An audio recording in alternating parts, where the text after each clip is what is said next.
Well, it is 10:30, and that means it's time for Brainstorming the Human Connection, brought to you by the South Dakota Humanities Council. My name is Lawrence Diggs, and I'll be your host and interviewer today. And our guest today is Kristine Lang, who is, or I should say, Dr. Kristine Lang, who's the assistant professor, and she's an extension specialist in consumer horticulture. And she takes care of agronomy, horticulture, and plant science at the SDSU Extension. And we're going to be talking about the interesting work that she's doing. And I think that's going to be relevant to all of you, even if you don't do gardening, because I'm going to guess that everybody eats who's on this program. So if you're eating, this could be relevant to you, or should be relevant to you. Even if you don't grow food, it's nice to know what growing food means, or how, how other people are doing it. At least I find that interesting. So, Kristine, how are you doing today? I'm good. I'm grateful that the sun is shining and that we can actually be outside and start to think about gardening and think about farming. And actually, we can go from thinking about it to actually doing it, which is really exciting. So I guess we just skipped spring, at least in my part of the state over here in Brookings. We went from winter to summer in a day. Yep. It seems like that on this east side. That's kind of what happened. Some places got up to like high 70s and low 80s. That's a big shift. Yeah. That will figure into our conversation here about planting and planting seasons in some way. So it's nice to start in there because that's current. But I'd like to know a little bit more about Kristine. Sure. Tell us where you're born and what kind of wild childhood did you have, and then did you get into like trouble where your parents had to bail you out or anything like that? So who's Kristine? Well, I like to tell people at this point that I'm just from the Midwest, I think. South Dakota is the fourth Midwestern state I've lived in. So I grew up in a little town called Pelican Rapids, Minnesota, up there, kind of west central part of the state, close to Fargo, North Dakota, where it's even colder and snowier, believe it or not. And I grew up on a turkey farm on the edge of town. And so my dad helped raise turkeys and manage farm operations. And I was privileged to actually get to be a wild child in the sense that I grew up running around the woods and riding my bike to the river and, scraping the knees and getting to be outdoors a lot and, pay attention to when the pussy willows were setting their furry buds and help my dad in the garden. And in my family, I know sometimes people just assume that mom's the gardener for some reason, but in my family, it was really dad was the gardener. He was the one who kept winter hardy roses, and I learned how to prune roses. And we kept a huge vegetable garden, and we had a change of we moved houses and had a fresh slate to work on for landscaping. So my dad and I spent several years just kind of chipping away at building new landscaping. And I remember when I graduated, one of the things that I was really excited to do was plan out all the flower beds, and I got to pick whatever flowers I wanted. And by that point, I knew I was going to go to school and study horticulture. As far as bailing me out, I don't know. I was kind of a boring kid in high school for a portion of it. Yeah. I'd say more of my wild adventures happened in college when I started traveling, and I once found myself in a situation where I sailed through the Panama Canal with a bunch of strangers. So maybe that's my wild child moment, but that was more in my 20s than my teens. But yeah, that's, I guess, getting to be outdoors and always having my hands in the soil is what inspired me to pursue horticulture.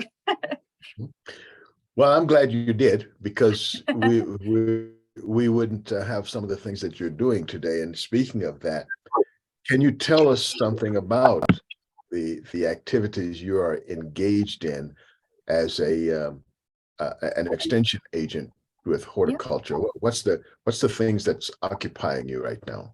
Yeah, so I've been in my position for a little over 2 years, and we say in extension, no 2 days are ever the same. I can have, oh, Excuse me a minute, Christine.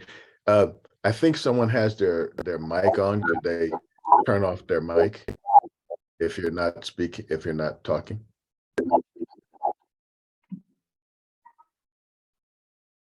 There we go. Okay, now it's a little quieter. Thank you. Okay, go ahead. I'm sorry. no problem. Yeah, no 2 days are the same in the life, whether you're faculty on campus, but especially in the life of being an extension specialist. We're the folks behind the scenes that, or, we're also in the public eye, I guess, but the phone can ring and I can be answering a gardening question, or the phone can ring and, I'll get a text and it might be a farmer with a question about, how should I be fertilizing my cut flowers? Or a student can stop in and have a question. I'm currently teaching. I don't normally teach undergraduate classes, but right now, this semester, I'm teaching local food production. So it can be students stopping by with questions. And then usually people get distracted by all of the houseplants in my office, and we have to talk about that. But one of the activities I did this morning was just looking at the articles on our extension website and thinking about what's seasonal, what's of interest to put together for our newsletter that's going to be emailed out to everyone next week. So we really try to, you have to stay tuned to what's going on. This would not be the week for me to send out the drought tolerant summer loving plants article. We're going to send out an article about what to do in a cold, wet spring. So you have to stay tuned to what's going on out in your communities. And we're always just trying to think about educational opportunities, whether it's, the wider extension outreach through our Facebook page, or us sending information one-on-one to someone, or planning a workshop or event, such as I'm working with our collaborator McCrory Gardens here in Brookings, South Dakota. And we're really looking forward to holding an event called Garden Discovery Festival. And that's going to be meant to be a public, family-friendly event where people can get excited about gardening, learn new things about gardening, tour the gardens, do hands-on activities. So I spent a lot of time trying to plan or think about events or spaces where people can interact with us, whether it's in a format like this, online, virtual programming, or in-person events. Especially in a post-COVID world, we're all excited to get together in real life again. And what I love about gardening activities is we can be outside and get our hands in the soil or tour the gardens. And it's a very tactile activity. So I'm grateful that I get to do something that's so hands-on. Excellent. Now, I like to define terms a lot because sometimes we throw around words and we just kind of, our mind just kind of slides over them. You are into agronomy and horticulture. Can you tell us what those things are? And if and then there's something called consumer horticulture. Can you talk about what that is? Yep. So the overall department that I'm in here at South Dakota State is agronomy, horticulture, and plant science. And my agronomy colleagues are the people that you'd think of working with most of our farmers across the state. If it's someone who has pasture or corn or sunflowers or canola, soybeans, of course. So anyone that's working with those large scale crops that we think of that are typically sold at the grain elevator or marketed as a commodity or a large scale type crop, that's agronomy. And then horticulture, I should have the official definition memorized, but it's something really eloquent and beautiful. It is both the art and the science of cultivating plants. And that includes our turf grass, our trees, our shrubs, our flowers, our fruits and vegetables. So anything that's not, considered a commodity row crop, we kind of adopted into horticulture. And there's a lot of subsets within horticulture. But if it's a plant that touches your home life or your home garden, it's more than likely horticulture. Now, if you're tuning in from a farm and you're looking at 10,000 acres of wheat right now, that's agronomy. And within horticulture, another term that's worth knowing is the term specialty crops. And that's a USDA definition where they suss out, if it's fruits, nuts, flowers, trees, vegetables, cut flowers, those things are all considered specialty crops. And that's kind of the world I work in. So you might see that I have an event called the Specialty Crop Field Day. And if you come to that event, you can expect to learn about vegetables and cut flowers and grape production, and maybe a little bit about native plants too.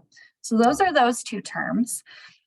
And then consumer horticulture, what that means is my role really is to be the gateway or the conduit for people who are just out there, like all of you, living your lives, who are touched about plants or, interacting with plants. So you might have a house plant, you might have a garden, you might not have a garden, but if you buy a bouquet of flowers at the local flower shop or from the grocery store, you're someone who has now interacted with horticulture and been a consumer of that product. So my role is to really help the everyday person think about plants, feel empowered to cultivate plants or maybe make a plant purchase and know how to take care of that plant. Thank you for that. I'm going to take this opportunity to remind all of our esteemed panel here that this is actually a program about interaction, conversation. So if you haven't already, if you have questions, write them down or, jot a note to yourself. And in about 10 minutes, I'm hoping that you will have questions or comments or something that you're doing that maybe will have Kristine comment on or interact with you on, because this is a good opportunity to focus in on your experiences and your personal needs as far as interacting with plants. Right. So to continue that line of conversation, Kristine, can you talk a little bit about what kind of people you often interact with, and what kind of things do you do to them? Okay. Well, I interact with all sorts of people. Again, no 2 days are the same. So I'll start with campus and then we'll zoom out. I haven't acknowledged this yet, but I do have a team of graduate students who work with me on research projects. So I now have 4 graduate students who are all working on master's degrees in plant science. So I get the opportunity to mentor them, help steer them in the right direction on projects, and they're all working on projects related to vegetable production, which again helps me inform all of you and everyone else across South Dakota about ways to improve vegetable production, both for a farm setting where you're trying to sell that product, or a home or community garden setting where you're really focused on how can I feed myself and my family. I have amazing colleagues in Extension. We have a small but mighty, as I like to say, horticulture team. So I get to work with people like Dr. Rhoda Burrows, who is based in the western side of the state in Rapid City, Dr. John Ball, who's our forestry specialist, Dr. Amanda Bachman, who's an entomologist and based in Pierre, South Dakota. So we work really closely to plan a lot of the events and activities I talk about. And then there's just so many other wonderful collaborators, too many to mention. And as far as out in the public, sometimes I'm asked to do, tours or an activity for children. We did a big tour for a bunch of middle school students last year. Some of our events and programming, we're trying to target, all ages of families. Sometimes when I'm speaking at public events, it's, people who have been gardening for 20 to 30 years and maybe gardening longer than I've been alive, but it's so I learn anytime I speak in that type of setting, I tend to learn more than I dish out, I think, which is really fun and really rewarding. And along that lines, I spend a lot of time getting to work with our master gardener volunteers. And so SDSU Extension has several volunteer programs where volunteers are able to first-year trainees. So you're trained in the topic of horticulture, or we also have a volunteer program for food preservation, which is really neat. And I want my husband to do that one day. But our Master Gardener volunteer program, it's kind of the equivalent of taking a college level introduction to horticulture class. Myself and many of the colleagues I've already mentioned are all trainers, and that's an opportunity to learn all sorts of things about horticulture and gardening and plants. And then to offset the cost of that training, and the ultimate goal of our volunteer program is there's one of me, and there's 3 more of my colleagues. And as we all know, South Dakota is a big state with lots of different growing conditions and lots of communities. And so the goal of having 400 plus volunteers who are now trained in horticulture is that they can provide education and outreach in their communities. So you've maybe seen advertisements for come to this event at the library, or look for us at your local county fair, or a pop-up booth at the farmer's market. If you ever see, SDSU Extension Master Gardeners speaking, or, a banner with our logo on it, those are all people that are helping with that outreach, because I can't be in those 400 places all at once. So that's a group I really enjoy working with. Another awesome group I want to give a shout out to is the South Dakota Local Foods Coalition. And this is a group that has had different forms. It's a little amorphous right now, but there's been a group of people and partners from organizations such as Extension, Dakota Rural Action, South Dakota Specialty Producers Association, as well as many tribal partners and governmental partners such as the NRCS and the State Department, who have collaborated around a South Dakota Local Foods Conference. And that's been happening for 10 plus years. But the group realized we want to be more than the conference, and we want to gather and discuss and collaborate. And how do we make the food system in South Dakota better? How do we get more local meats, dairies, fruits, vegetables, all of these things into the mouths of South Dakotans? So for the last 2, we're in our 2nd year of kind of reorganizing and having a formal leadership structure. But that's a group I work closely with, that again, all of us together or alone in our silos can do X amount of work, but the goal is how do we amplify those efforts and think about, sweeping systemic change to support our producers, as well as our eaters and everyone in between along that value chain across the state. So I do want to give a note, and I apologize because I didn't link to this, but maybe just a note to save the fall. We're finalizing the date, but we'll have a South Dakota Local Foods Conference on the eastern side of the state, because the conference tends to bounce around, not unlike Festival of Books, because it's nice to get in different communities. And that will be sometime November 2023. So stay tuned for the final dates on that. We're very excited to get that locked in. Great. I want to open it up now to our esteemed panel. Do you have any questions, comments, concerns?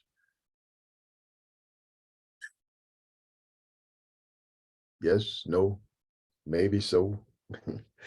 Well, we'll keep going. If you have them, you can raise your hand or put it in the chat if you feel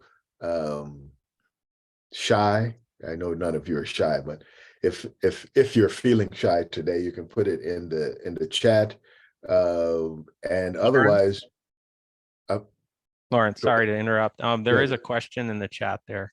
It says, do you have a Brookings office that is open to the public for asking questions, resources to share, or is it all online? That is a wonderful question. So as some of you may know, Extension looks a little different as we evolve throughout the years. So while we don't have someone doing horticulture in every single county office, we do have regional centers, and we do have a team of what's called garden hotline staffers. And we currently have some vacancies. So if anyone on this call is like, I really love gardening and I love diagnosing plant questions, and I've had experience doing it, please email me after the event. I'd love to connect you, because we're recruiting some more people who love talking about gardening. So that's another group of folks I work with. And so we have offices in 4 locations across the state: Rapid City, Sioux Falls, Aberdeen, and we're going to be adding a Pierre location. So all of that to say, the best first place to find us is we have a problems and solutions page, and that has the phone number for all of those garden hotlines, and you can give them a call and they'll talk through your plant questions with you. You're always welcome to send us an email. And I have had people just walk into my office. Again, I'm based in the BioStress building here on campus, so you're welcome to do that. Sometimes I'm a little hard to find, so maybe give me a heads up. But know that another awesome resource for walking in and getting your plant questions answered is McCrory Gardens here on campus as well. And they're part of SDSU. Sometimes people don't realize that, but their staff has an incredible wealth of knowledge. So, and again, shameless promotion for Garden Discovery Festival on May 21st, but I'd love for you to come visit with me there because I can promise I'll be there. So there are opportunities to stop by in person, but maybe give me a call first before you look up my office. Although it was really fun the one time someone came in, because they came in with a box of insects. And so I immediately had to go grab a colleague out of their office, and it was a really fun mystery to solve. I learned a lot that day. Yeah, yeah. What did they taste like? I didn't taste them, but I have, there is a movement for, consuming crickets for protein, and I've had cricket powder. It's pretty good. Yeah. When I was in Japan, that was one of the things. That was a ceremonial food, especially New Year's. People would come out with stewed grasshoppers, and before that you could see usually older ladies like octogenarians. They're out with their nets, just like during the harvest season. They're like taking their nets and catching all those grasshoppers. Yeah. And then come Christmas, New Year's season, everybody's bringing them out on, all with their soy sauce and sugar, stewed in soy sauce and sugar, and something we call mirin. Yeah. And they're delicious. You can get a leg stuck in your teeth from time to time, but otherwise they're pretty good. Well, I will say, if anyone's into grasshoppers, you are welcome to come out to my fields on campus or in Beersford, South Dakota, anytime. I had plenty that you could catch and take home and eat. There you go. There's a new food source. I can see it now. It starts in South Dakota and it spreads to the rest of the country. There we go. So let's talk about some of the studies that your office is either doing or are aware of that are at least they're positioned to change how people are doing their gardening, the horticulture things. What kind of approaches to gardens, new plants or whatever, what kind of cutting edge things are you guys involved in? Well, I have kind of seen there's kind of 3 buckets that, and this is, through my worldview, that are going on in horticulture that I think have a lot of effects for home gardeners. And I think the first bucket I want to touch on is the pandemic brought, lots of new people into the world of gardening because we had time, we were home a lot. Some of us hopefully still have time and maybe have changed our work situations and are working from home still. Or, it was also kind of a scary time in terms of the grocery store was out of some of our favorite things. So we have a lot of people who are new to gardening, and many of us in South Dakota are blessed with the opportunity to have, either a large lot or a large acreage and lots of space to grow plants. But you might live in town. You might live in an apartment like I do. All I have is a 2nd-story balcony that I'm gardening on at home in my personal life. So there's been, I think, renewed additional interest in using things like raised beds and containers that really affects home gardeners, and thinking about, how can you grow vertically? How can we grow in smaller situations? How can we have a diversity of houseplants in our homes? And research has shown that having houseplants in your home can reduce anxiety, improve air quality, generally boost mood. There's some really cool research that's been synthesized by the National Institute of Consumer Horticulture about, what plants do for people in a variety of settings. And thinking about container gardening, sometimes people are like, oh, I'm just going to take my favorite tomato that I've been growing outdoors on my farm for years and years and years. I'm just going to shove it in a container. That's probably not going to be really successful. But I'm seeing more research, both in peer-reviewed literature and through trial collaborations that are being, published a lot faster or pushed out a lot faster on websites for plants that do well in small settings, or plants that are dwarf and compact, or even tomatoes that might do well in a hanging basket. There's one that my friend Anne speaks about called the Torenzo tomato, and she loves it because it actually does well in a hanging basket and is so small. So there's one website that I love if people are like, I want to find all of these small compact plants that she's talking about. What's new on the market? There's a nonprofit called All American Selections, and they have trial sites across the United States. And we have one at McCrory Gardens, and I'm one of the evaluators, where they're trying plants, vegetables, flowers, perennials, all sorts of plants across a variety of locations, and you can see what does best. I believe we're categorized as the heartland in their research. So you can see what the new latest and greatest plants are. And you might be out shopping at your garden center and see that an AAS logo on plant material and know that that's one that's performed well in a trial. So that's something I want to bring to people's attention, especially if you're dealing in a small space like I am. I'm going to be trying some dwarf tomatoes this year, and I got some seed for corn that's only going to be like 2 to 4 feet tall, and I'm going to try that on my deck. Now the name escapes me, but stay tuned. And then I think the next area of research that's really exciting and interesting, there's a lot of talk about improving the health of our soil and regenerative agriculture. And that movement is not lost in the world of horticulture and home gardens. A lot of people are really interested in how they can reduce tillage in their garden and move away from, okay, it's spring, I have to till up my whole garden and I'll put in all my seeds and plants, and then I'll spend all summer hoeing and weeding. We know that by reducing tillage, it allows soil life, such as the bacteria and the fungi and the worms and the small insects and even some of the mammals, for good or for bad.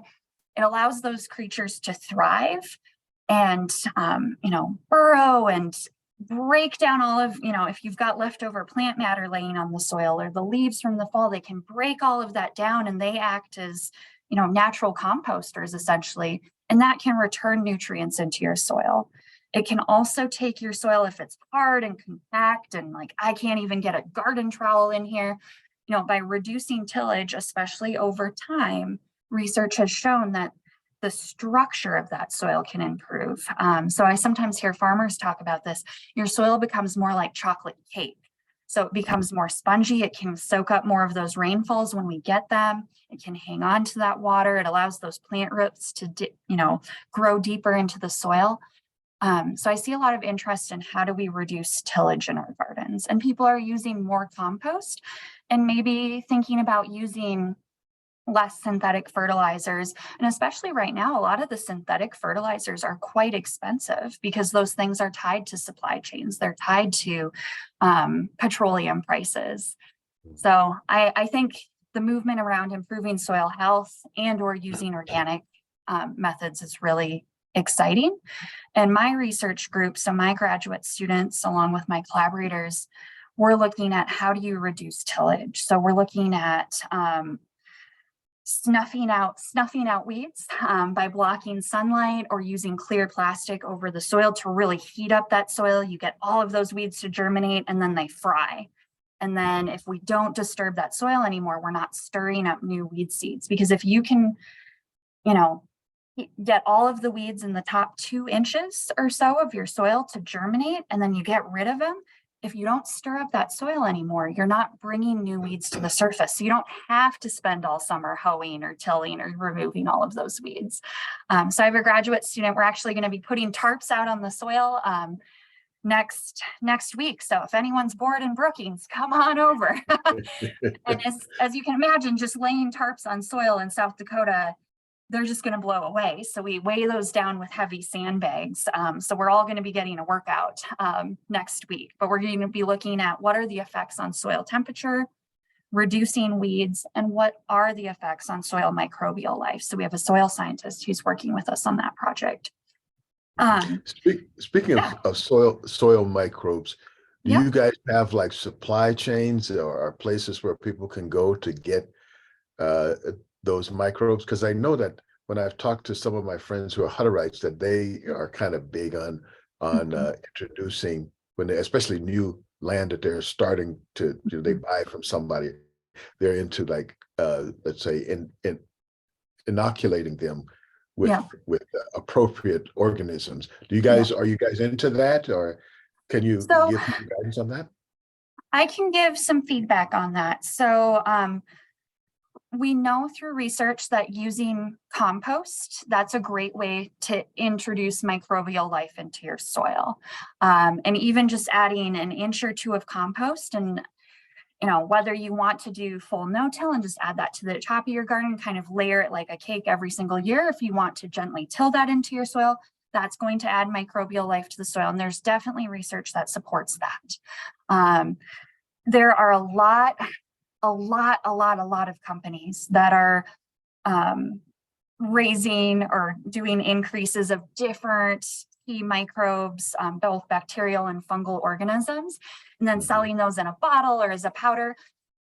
And there's some really interesting products out there, but I'm going to say that there's research that conflicts. Sometimes it can be shown to be beneficial.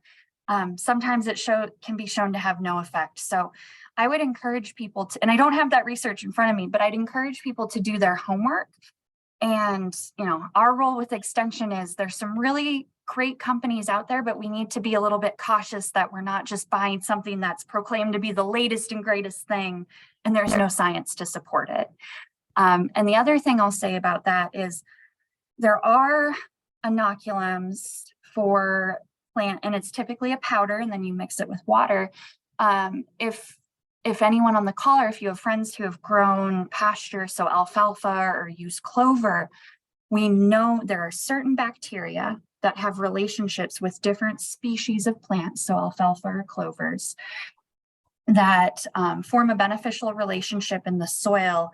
And think of it as trading goods, if you will. So the bacteria essentially take up shop on the roots of those plants in the soil, and the plants give them, free housing, they give them sugars, they feed them, and the bacteria are like, all right, in exchange for giving us free food and lodging, we're able to take atmospheric nitrogen and package it in such a way that you plant can now use that fertilizer. So we'll package fertilizer for you if you give us free food and lodging.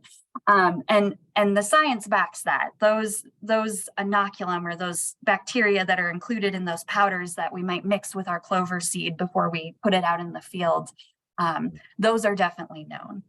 And again, there are many agricultural sciences or scientists, especially on the agronomic side, that are looking at these biological inputs.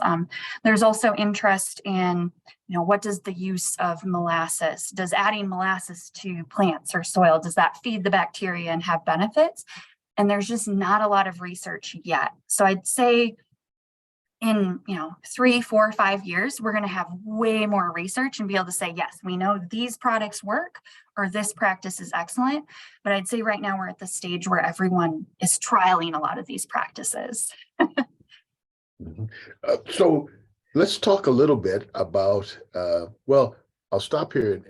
Is there anyone who has a question or a comment that they would like to interject at this time? Anybody? This is Deb. On Go the ahead, Deb. horticulture side, is that considered companion planting then? So companion planting, as we think about it, is how does planting XYZ flower, vegetable, herb with XYZ other vegetable, flower, herb, are there beneficial or synergistic relationships? Great examples that I love for companion planting. If you're growing things in what's called the cucurbit family, so just like we have families, plants have families too. So things that you might be used to seeing in the cucurbit family might be the watermelons, the cucumbers, our muskmelons that we love. All of those plants need insects to pollinate them. So you need them to visit this flower and carry the pollen from a male flower to a female flower so that we can get the formation of fruit. So we want to attract as many insects as possible. So any, annual and perennial flowers that have big, large, attractive blooms, so that the bees, the wasps, the flies, everyone's hanging out and they're getting pollen and nectar from all these annual flowers. And then they're already kind of hanging out because they know, hey, it's an all-you-can-eat buffet in this garden or on this farm. And then when those squash and melon flowers start to open, all of those insects are already there and they're like, oh, look at this. It's even more of a feast. So one way I think of describe companion planting is to attract those insects that help with pollination. Now, tomatoes, for example, or peppers, their insects can aid in pollination, but the transfer of pollen can happen within the same flower. They don't need it to move between flowers. So even just wind movement or bumping into the plant, you can usually have successful pollination. But attracting insects to those spaces, there's things called parasitic wasps that love blooming plants, things in the carrot family like parsley, or if you think of the big beautiful flower of dill that we use to flavor our pickles, they love hanging out on those types of flowers.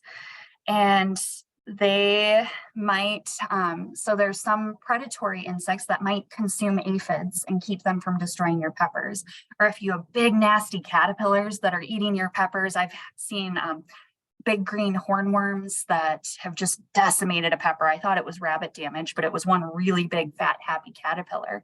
So those parasitic wasps will actually lay eggs in that caterpillar. This is a little morbid, so spoiler or squeamish alert, but they'll actually lay eggs in those hornworms and those eggs will hatch and they'll essentially kill those bad pests. So we call that attracting beneficial insects. And we may have heard things like, oh, plant your basil next to your tomatoes. And there is a scientific paper that I've read, and I thought this was really cool, that there was some form, they weren't quite sure what was going on, but they found that when basil was planted next to tomatoes, there was some sort of synergistic effect that was occurring, they assume in the soil, that the yield of the tomatoes was actually better than tomatoes planted alone. So those are some examples of cool companion planting options. And there's a really neat article from my colleagues at the University of Minnesota. Natalie Hoydal was one of the authors. So if you look up her name and companion planting, she's synthesized a lot of the research on that. And a lot of it, again, is about attracting beneficial insects or having herb plants that might give off, something, even like an onion, that might give off a volatile compound that kind of wards off other insects. Thank you. And how do you spell Natalie's last name? Hoydal, H-O-I-D-A-L.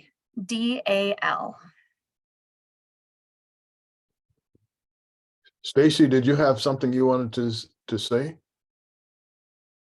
or ask? I saw Stacy's mic off, so I thought she might want to say something. Well, when she comes back, if she has something, she'll let us know, I suppose. So can we talk a little bit about new, let's say, approaches to gardens? For example, community gardens, things like that. Are you involved in those kind of activities? And if so, what's happening in South Dakota with that? Is it a thing yet? Yeah, I would definitely say community gardens are a thing. I've received word, I think there's going to be an expansion of some community gardening efforts in Sioux Falls. So I should know the number of community gardens across the state, but some are coming in or out of production. And Yeah. how we define a community garden, if you and your neighbors get together and here's this vacant lot, let's garden on it together, you're gardening in community. And we might not always capture all the data on that. There is a nutrition, or my colleagues in SDSU Extension Nutrition, they actually help support some community gardens because growing food is directly related to nutrition and food security. So based on my observations here in Brookings, South Dakota, I believe all of their community garden plots are full. So I'm finding or learning that in a lot of our communities, you can find some sort of space where it's the city, or maybe it's a nonprofit group or organization, or just a group of concerned, caring citizens who are getting together and finding and identifying land. I know here in South Dakota, for example, there's an individual named Kent who works for the NRCS by day, and in his spare time, he worked with his local church to develop a community garden, which actually helped support a lot of immigrant farmers in the Huron area who wanted to grow culturally appropriate food. There is amazing work, and there's a small documentary about this if you look up Food 250, but the Rosebud Reservation has a 7-generation program, 7-gen, where they are really developing and expanding their ownership of food sovereignty and growing food in community, and training the next generation of farmers and gardeners to grow their own food that's, again, culturally appropriate for them and important, so that they are feeding themselves. And on our reservations, there's not always easy access to a grocery store or even a convenience store, and the convenience store might sell food that isn't healthful or fulfilling. So I'd say there's definitely efforts for increasing gardening and farming in our tribal communities as well. And my colleague Jason Schock works with Tribal Local Foods, and he works with, I want to say, over 20 individuals who are starting what he calls micro farms and feeding themselves and their families, and then working with some of the schools. So how can schools grow their own food and then have it in their cafeterias? So I would say community gardening is also tied to the growing farm to school movement. That's really exciting. That's happening in the state of South Dakota. And when I think farm to school, as a plant person, I always think fruits and vegetables, which is great. We want to get local fruits and vegetables into the mouths of our children and youth across the state. But we have an incredible opportunity to get beef and bison into schools in the state of South Dakota as well. And so there's some really cool tribal partnerships with some of their schools to get bison as part of the school meals that's served in the cafeterias. And there's some really neat feature stories about the farm to school program and different farmers and groups that are getting food into schools. So I know I pivoted from community gardens, but sometimes the community gardens and farm to school are starting to intersect a little bit as well. Well, that actually brings up a very interesting connection. You mentioned Rhoda Burrows, who's one of my favorite people in the world. And, I'm glad to hear that. She's one of mine too. yeah. Way back in the day, we were doing a program with the South Dakota Specialty Producers Association and South Dakota chefs. And I'm just wondering, well, basically what it was getting them, we had them come to some schools in like after school programs and show kids like quick and easy ways to make everything from sandwiches to pizza, and that reminds me that I haven't heard of that because I've gone on to other things now, but are initiatives like that still a thing? I mean, are people are you using people who are, let's say, know about preserving foods and even cooking the foods? Because a lot of people don't they don't grow certain things because they don't know how to cook them. But we have some really talented chefs in South Dakota. That's one of our well-kept secrets, that we have some really talented chefs who could show people some easy ways, not, something you have to have 50 different ingredients and have exactly between, 104 and 104.5 degrees to make it work. Yeah. Stuff that everybody can do. Are there initiatives like that connected with the things that you're doing? So I'd say they're not directly connected with what I'm doing, but definitely in the farm to school. I think you'd love reading those, some of those farm to school success stories on our extension website, because some of the examples that my colleague Anna highlighted in a presentation I saw included not the chef, but the farmer who grew and raised the beef, went to the school, and the beef and or the bison. Now I might be mixing up which animal product, but went to the school and they actually did a cookout for the kids to show them how they cooked the meat, and then it was served for the students. I've heard of an example, I believe it was Cherry Rock Farm in Brandon, South Dakota, went, they're selling their produce to the school, but often the schools are trying to bring in the farmers to, help with the snack time or highlight that food or show how to eat it or do kind of a taste test. So those are some of the examples I know of offhand. But I agree 100% that we've got amazing chefs.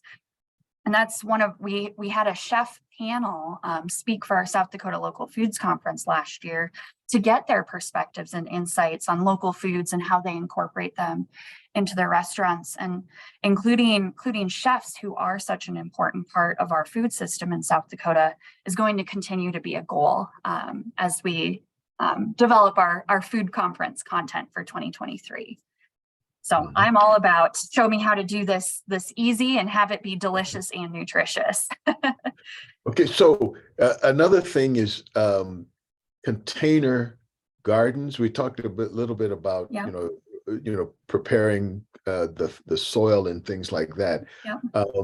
For various reasons, container gardens have like their little niche. Can you talk about anything you guys are doing or what you've seen in terms of container gardens and where people can find, let's say, the supplies or just information about that? Yeah, we have a little bit of information about container gardens on our extension website.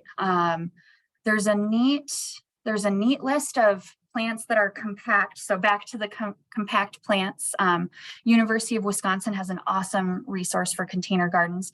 And sometimes people are talking about raised beds and container gardens. We might be talking about those all in the same breath. I happen to have both on my deck. So there's also great information from North Dakota State about raised beds.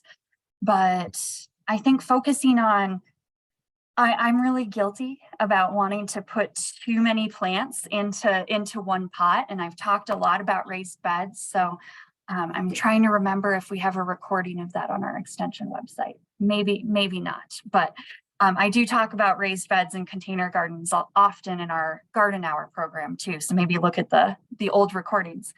But try not to overstuff your containers. Remember that plants will grow, and July and August are going to roll around and you're going to be schlepping watering cans or running the garden hose every day. So, use large containers if at all possible. So something at least 12 inches in diameter or larger.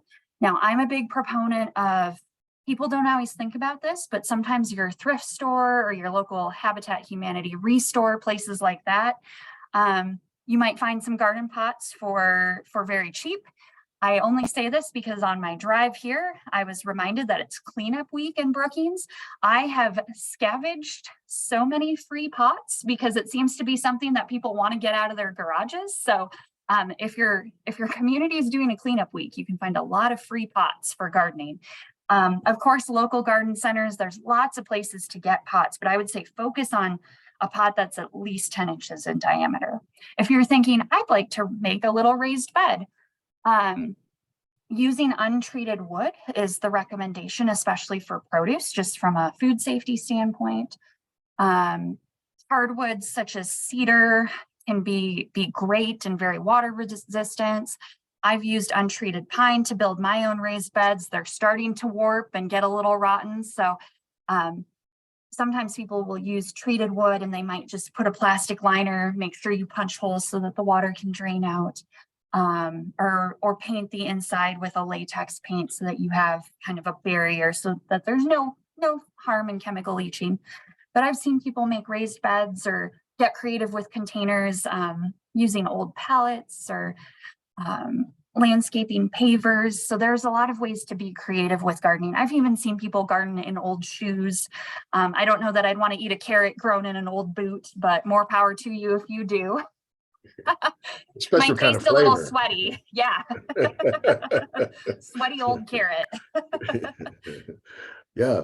Well, I think that those they provide us some interesting opportunities to think out of the box. Yep. And thinking out of the box goes to any new kind of plants or things that are being introduced that are, let's say, new opportunities. For example, when I first came to South Dakota, growing a sweet potato in South Dakota was kind of not a thing, but now it seems that, like North Dakota State, and I don't know if SDSU, but North Dakota State was working on some varieties, developing varieties of sweet potatoes, which would fare well. The Asian pear, which wasn't hardy up in this area, now we start to see some people at least trying those, and I don't know if that's mostly like climate change or are people developing varieties. Because I know in Japan that, in places that have very similar weather to what we have here, they're growing some pretty large Asian pears. In fact, one company I knew, they were actually making a kind of wine out of them. So I'm just wondering what's new on the food front for gardeners. Yeah, well, you make a really good point that I think we tried to grow sweet potatoes once when I was growing up, and we did a lot of sweet potato work in my research lab at Iowa State where I was prior to coming here. But I am seeing sweet potatoes move up, and I'd say it's to your point about, is it our changing climate? Is it improved genetics? I would say it's both. I would also say it's season extension methods. So farmers might be covering plants out in the field using materials like row cover to help insulate from cold temperatures. They might be starting some of those sweet potatoes within a plastic structure such as a high tunnel. So that creates incredible opportunities. We have a great physiologist who works here on campus, and she continues to work on cold hardiness for grapes. And Rhoda's really our fruit specialist. But I think a new one that might be new to many gardeners on the call is the honeyberry. We struggle with blueberries here in South Dakota because of our soil conditions, but honeyberries, they're actually hardy to Canada. It's a fruit that's very popular up in Canada. It's the color of a blueberry, but it's kind of long and elongated. And I'm seeing that. I first remember seeing those sold. We had like 2 or 3 pots of it that we sold at a garden center I worked at in Fargo, North Dakota. This was 5+ years ago. Well, gosh, it was almost 10+ years ago. I'm dating myself. But I'm seeing that being sold at way more garden centers and being grown in gardens. So the honeyberry might be a fruit of interest that people want to watch out for. And I think to the comment about, pears, I've heard of people trying to grow things like pawpaws outdoors in South Dakota. You might be able to get away with it down in the Yankton, the tip of the state region. But I think, again, as cold hardiness is bred into some more of our perennial fruit crops, we might see more fruits. And all of that to say, there's a greenhouse about 15 miles from me in Aurora, South Dakota, and he's growing tropical fruit year round. And that's a climate battery greenhouse is what that is called. So I wouldn't necessarily say that I'm aware of, we have all these new latest and greatest crops that are being released. I think how we're thinking about growing them in South Dakota is what's changing. which is really exciting and creating some opportunities to try some really tasty things. Speaking of that, I remember going to a Hutterite colony not so far from Brookings, actually, and they had a vertical garden, and I think we were there in February, and they had like watermelons because they had this vertical garden, and they even had like things where you could like go up on a ladder, but they could harvest and take care of the plants because they had them on rollers that people could like slide along and take care of things, harvest them, and then lower them down and stuff. They had the whole thing really well planned out, but it was amazing to see strawberries and watermelons being harvested in like February. What? Yep. I don't think they even do that in Louisiana. Well, and that's that was that third like big picture gardening, food, horticulture trend is we're seeing more, of large scale as well as small scale. People are building greenhouses or growing in what we call a controlled environment with artificial lighting and using hydroponic systems. I think we're going to continue to see herbs and leafy greens and tomatoes and peppers and strawberries. We're going to see more of those things grown indoors here in the Midwest. And so we're going to be able to get fresh local produce in the dead of winter versus having to wait for it to be trucked in from California or Arizona or Florida. So I think that's a big change that I'm starting to observe in the last 3 to 4 years. And are there varieties that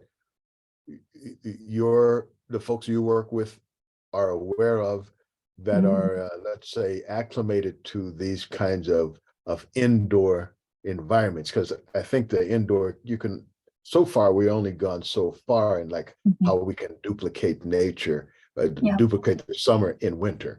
But are people aware of the kind of things that do well and not so well? And if you do this, you could make it work? Yeah. Can you talk about that? That's a great question. With tomatoes that are grown indoors or in a vertical system, we tend to do more indeterminate types. And so they grow vertically. And I'll just say that one of my favorites that I've used in the research, which was actually a determinate tomato, so it just stays shorter and bushier, but it was called BHN 589. But so there's always new red slicing tomatoes that are going to be released. There's a whole series with the name Mountain in front of it. So I used one called Mountain Fresh Plus. That was just a nice red slicing tomato.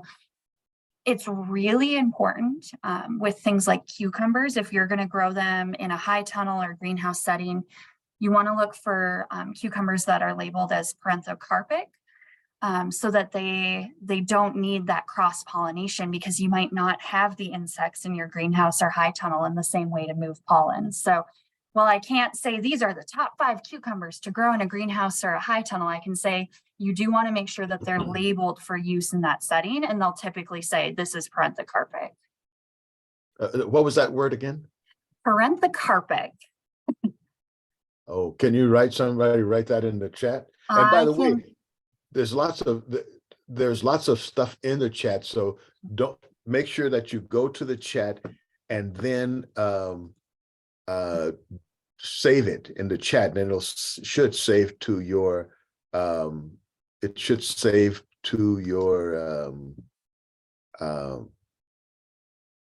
desktop or something like that. There's like the 3 little dots. I'm looking at it now.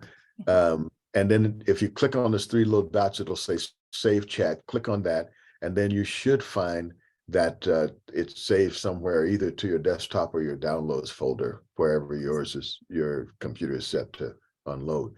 We are actually coming up on the end of our rapidly evaporating hour here. It was amazing.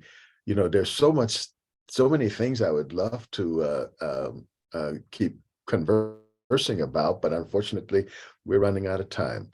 Thank you a whole bunch, Kristine. Any parting things that you want to say and leave us with as far as what your office can do and what's available to folks? I guess the infomercial I'll end with is if you enjoy talking about gardening or want to ask garden questions, we'd love to see you every Tuesday night or as you're able. We have a program called Garden Hour where we give some updates on what's going on across the state in the world of gardens and horticulture.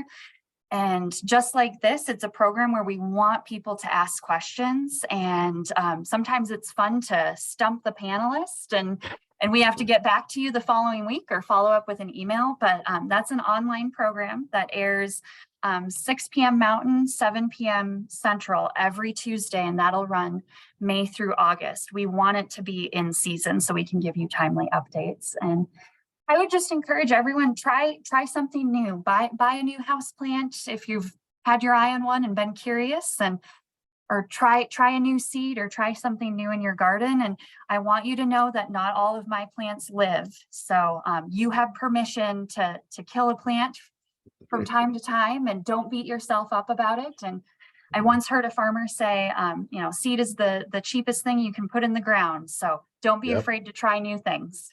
Yep. Good. Well, thank you so much. And I'd like to thank our esteemed panelists also for joining us. We'll be here same time, same station next week on Thursday for more brainstorming the human connection. Thanks and goodbye. Awesome. Thank you so much.